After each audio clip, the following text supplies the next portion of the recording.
Dreams of beautiful summer garden filled with lush fruits and vegetables and those beautiful harvest baskets. Isn't that what every gardener wants? But surprisingly, these all dreams start in the middle of winter when it snows outside. This is the time when us gardeners begin planning what our garden will grow and look like this year. There's a nice saying that planning something is half the job done already. Hi everyone. Today we are going to show you how we plan our garden. We will use the example of one of a 4 feet cross 3 feet bed. And once we are done with this plan, it would look something like this. So let's get started. Step 1 is to list all the vegetables that you want to grow. If you are a beginner gardener, we would suggest that you pick your favorite vegetables that you would actually eat. As an example, we are listing the most common vegetables that a lot of gardeners like to grow and a lot of people like to eat. We have tomatoes, cucumbers, and basil, and then we have kale, cilantro, cabbage, and peas. Once we have the list prepared, we divide them in category of cold weather and hot weather crops. We are using red color here to mark the hot weather crops and blue color to mark the cold weather crops. Step 2 is to prepare the layout of your garden. To do so, you should have an idea of how big your garden space is. If you don't know it, please take out a measuring tape and measure it out. Take notes while doing so, otherwise numbers can get mixed up quickly. Now draw out your garden. You can use paper pencil or you can draw it on your phone, or in our case we prefer to use a tablet to draw this layout. We will use the square feet planting method, which we will explain as we progress through this video. Once the garden layout is ready, make a few copies of this blank layout to keep as backup in case you want to start over your planning again. We will plan for all 3 seasons, spring, summer and fall, on the same screen to show it all together. But you can use 3 different sheets to do your season-wise planning. For square foot planting method, we are dividing the raised bed into many square feet per area boxes. One type of plant can grow in each square foot. The number of plants depend upon the size a plant gets to when mature. For example, one tomato plant can occupy one of these square foot boxes, but 9 lettuce plants can grow happily in one out of this box. We are in northern hemisphere and we need to mark the north direction with an arrow. This is important because all plants in our garden will cast their shadow towards the north side of the garden. Similarly, if you are in southern hemisphere, you would want to mark the southern direction, as all plants in your garden will cast the shadow on the south side and will shade out the plants behind them. Other than this concept, the rest of the garden planning strategy remains same for southern hemisphere. Step 3 is the one where we start putting our plants in the garden. We will follow a very specific strategy for this. At this point, if you are using 3 different sheets for your garden planning, put the one out for the summer first.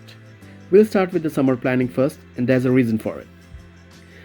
The summer plants are usually the ones that stay in our garden the longest, and thus they are our main crop of the year, so they get high priority and the spring and fall crops get planned around them. So first, we want to write in the names of the crop that are going to be there for the full season, such as tomatoes, peppers, eggplants. We are using red color for our summer crops, green for spring crops, and orange for fall crop. For northern hemisphere gardeners, you want to start on the northmost side of your garden where you will put the tallest plants. For southern hemisphere gardeners, you will put your tallest plants on the south side and begin planning from that side. For example, we are putting tomatoes on the very north side of this raised bed.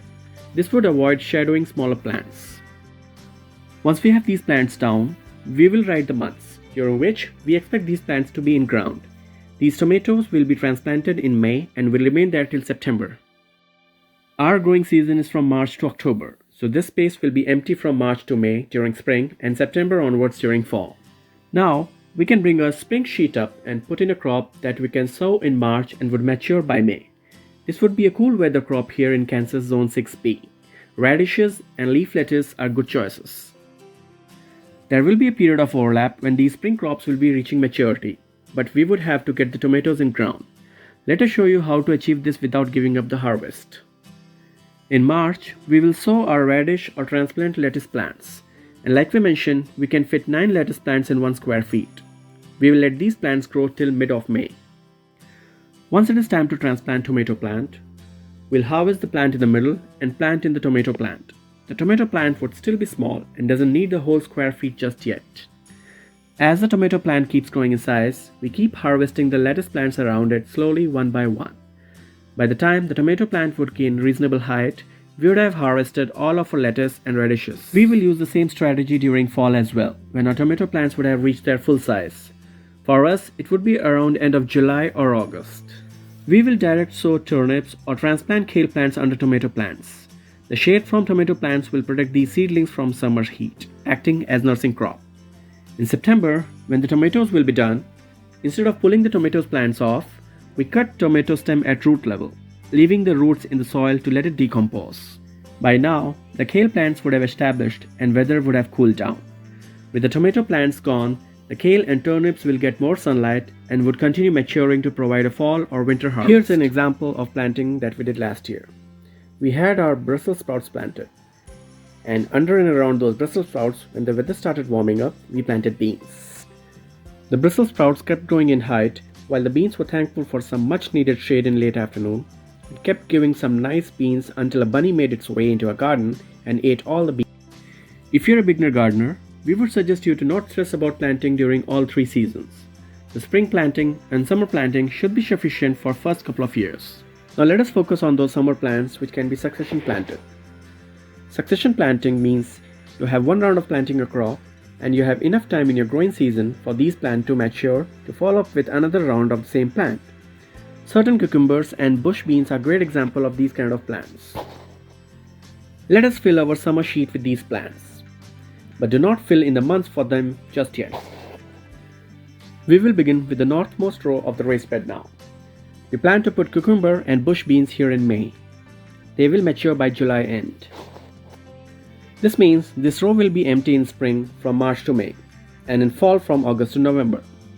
For spring, we will put in cilantro and leaf lettuce. For fall, we have long enough time, from August to November, for some big crops to mature such as cabbage, broccoli, or cauliflower. We know that you're loving our sketch skills, so let us look at how this plan would work out. We will transplant lettuce or cilantro in March. As they mature in May, we will plant the small cucumber seedlings in the middle. As cucumbers mature during summer, the lettuce will slowly fade out. Once cucumber is done by July end or middle of August, we will transplant cabbage. But where does the succession planting of cucumbers and beans go? Let us look at it, but focusing on the middle row now. Since our first round of cubes and beans is already planted in May, we will plant the second round a little later, say in later half of June in this middle row. This will leave the middle row empty from March to June in spring and September to November in fall. March to June is good enough time for cauliflowers and cabbages to mature, so we will fill these plants in our spring sheet. We will have less time on our hand in fall for this area, so we will put in fast maturing crops such as leaf lettuce or rocket salad in this row in our fall sheet. Time to count the amount of money we need to spend on plants and seeds now that we are done with our planning. Google square foot garden sheet and bring up any of those sheets. Look at how many plants of which type will fit into a square foot. For example, let us look at our plant sheet. We need 4 tomato plants. 2 cucumber plants can be transplanted into 1 square foot. So we will need 2 in May and 2 onwards end of June. 1 cabbage will fit in 1 square foot. So we need 2 in spring and 2 in fall. Similarly, we will need 2 cauliflower plants in spring and 2 broccoli plants in fall. 4 busy beans will cover 1 square foot. So based on our plan, we will need 8 in May and 8 in June end. 9 lettuce or radishes or cilantro will fit into 1 square foot. So we do our math accordingly. Now we have an estimate of how many plants we will need and when we will need them. This prevents us from overspending on plants and seeds, thus saving us money. Please do remember that you can edit your plan as you please. It took us several iterations to come up with this strategy to plan our garden. We are on Instagram too, so do follow us there to get daily updates on our garden progress. If you found value in this video, please do like it and subscribe to help our channel grow. Thanks for watching.